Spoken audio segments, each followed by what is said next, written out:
Class 10th प्रावैधिक कला का निर्णय नंबर 7 है। 2 सेंटीमीटर तथा 1 सेंटीमीटर त्रिज्या के दो असमान वृत्तों क तथा ख जिनके केंद्रों के बीच की दूरी 5 सेंटीमीटर है की सामान्य तिर्यक स्पर्शी रेखा खींचिए। ठीक है, आइए देखते हैं इसकी रचना कैसे करेंगे। तो सर्वप्रथम हम लोग क्या करेंगे, पटरी और प्रकार की सहायता से 5 सेंटीमीटर त्रिज्या की एक रेखा खींचेंगे। ठीक है, कितने सेंटीमीटर की, 5 सेंटीमीटर। चलिए, तो यहाँ से हमने एक रेखा खींचा, कितने सेंटीमीटर का, हमें 5 सेंटीमीटर की एक रेखा खींचनी है और इस रेखा का हम नाम दे देंगे क और ख। ठीक, इसके बाद कह रहा है 2 सेंटीमीटर वृत्त चाहिए और 1 सेंटीमीटर। हम क्या करेंगे, प्रकार की सहायता से 2 सेंटीमीटर त्रिज्या का एक वृत्त बनाएंगे क को केंद्र मानकर। चलिए, क को केंद्र मानकर 2 सेंटीमीटर त्रिज्या का एक वृत्त खींच लेंगे। इसी प्रकार फिर 1 सेंटीमीटर त्रिज्या का वृत्त खींचेंगे ख को केंद्र मानकर। चलिए, हमने ख को केंद्र मानकर 1 सेंटीमीटर त्रिज्या का एक वृत्त खींचा। ठीक, इसके बाद हमें क्या करना है, ये जो क ख रेखा है इसका लंबवर्धक करेंगे। लंबवर्धक कैसे करते हैं, आधे से अधिक दूरी लेकर के एक चाप ऊपर की ओर और एक चाप नीचे की ओर लगाते हैं। इसी प्रकार प्रकार की नोक को केंद्र क पर रख करके एक चाप ऊपर की ओर और एक चाप नीचे की ओर लगाएंगे। ठीक है, इसके बाद इन दोनों चापों को मिलाते हुए एक रेखा खींच देंगे। चलिए,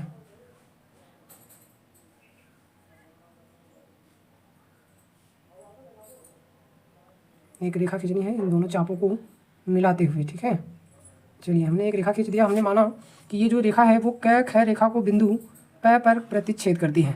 ठीक, इसके बाद हमें क्या करना है, प को केंद्र मानकर, इस प को केंद्र मानकर प क त्रिज्या का, या हम कह सकते हैं क्या, प ख, ये प ख त्रिज्या का एक अर्धवृत्त खींचेंगे ऊपर की ओर। चलिए, हमने एक अर्धवृत्त खींचा ऊपर की ओर। इसके बाद हम क्या करेंगे, क को केंद्र मानकर दिए गए वृत्तों की दोनों त्रिज्याओं के योग के बराबर, ठीक है, एक चाप लगाएंगे यहाँ से, मतलब दोनों वृत्त की त्रिज्याओं का योग हो जाएगा कितना, ये 2 और प्लस 1 बराबर हो जाएगा 3 सेंटीमीटर। हम लोग क्या करेंगे, पटरी और प्रकार से माप करके 3 सेंटीमीटर त्रिज्या का एक चाप लगाएंगे। चलिए, हमने क को केंद्र मानना है। ठीक, और 3 सेंटीमीटर त्रिज्या लेकर के एक चाप लगा देनी है। ठीक, जो अर्धवृत्त को जिस बिंदु पर काटेगा उस बिंदु को केंद्र क से मिला देना है। ठीक है, इस बिंदु का नाम दे देंगे हम ग। ठीक, इस क और ग को मिलाते हुए एक रेखा खींचनी है, इस बिंदु ग और क को।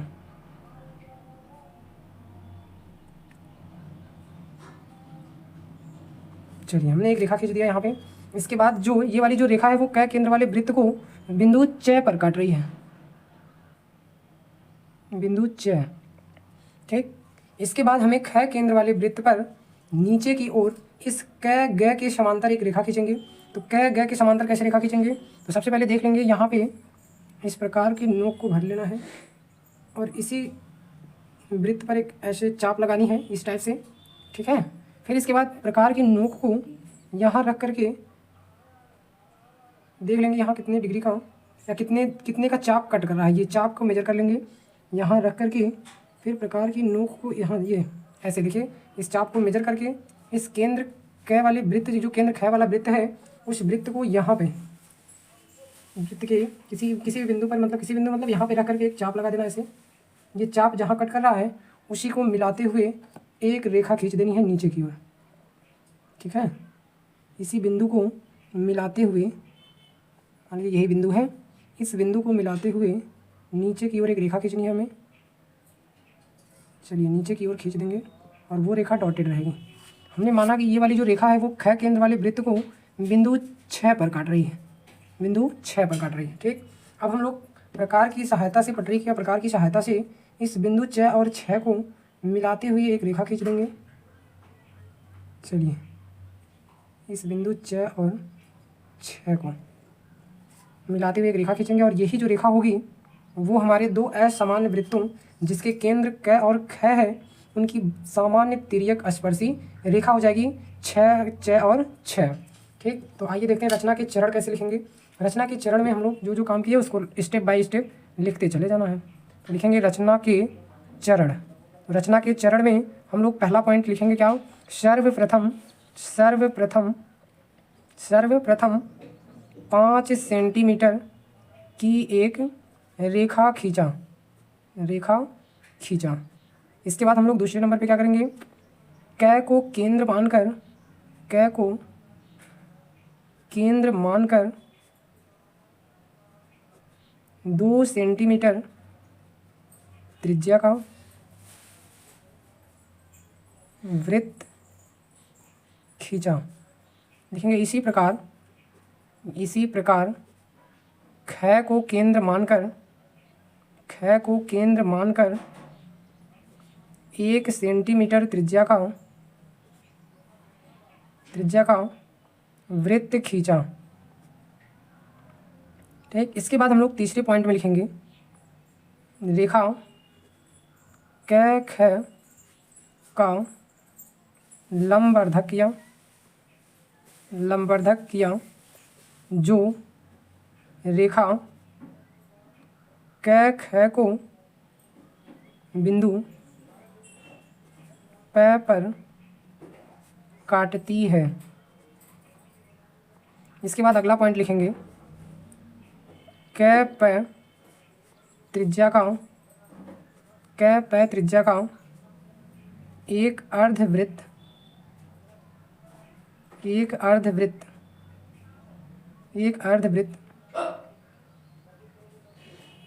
ऊपर की ओर खींचा, जिसका केंद्र प है। इसके बाद हम क्या करेंगे, इसके बाद लिखेंगे कै को केंद्र मानकर दिए गए अर्धवृत्त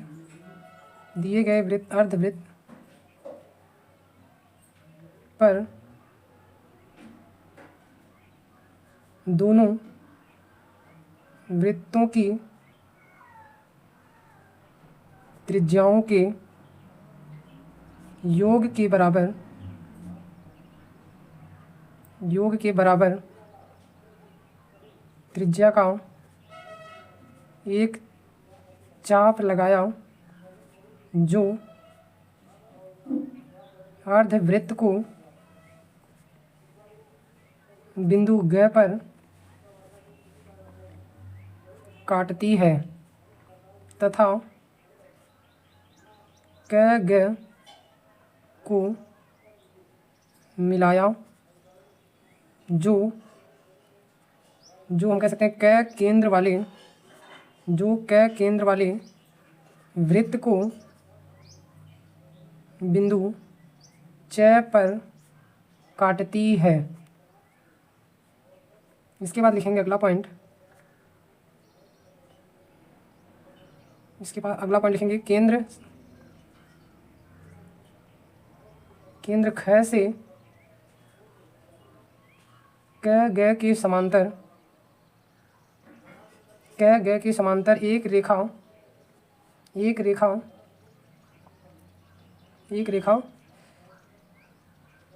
ख छ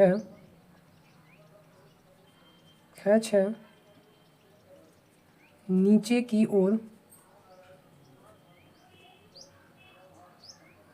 की ओर खींचा, जो ख केंद्र वाले वृत्त को बिंदु 6 पर काटती है। एंड लास्ट पॉइंट लिखेंगे, बिंदु च तथा 6 को मिलाते हुए एक रेखा च 6 खींचा। लिखेंगे यही च 6 रेखा दोनों असमान त्रिज्या वाले वृत्तों की सामान्य तिर्यक स्पर्श रेखा है। आई होप आपको समझ में आया होगा। Thank you.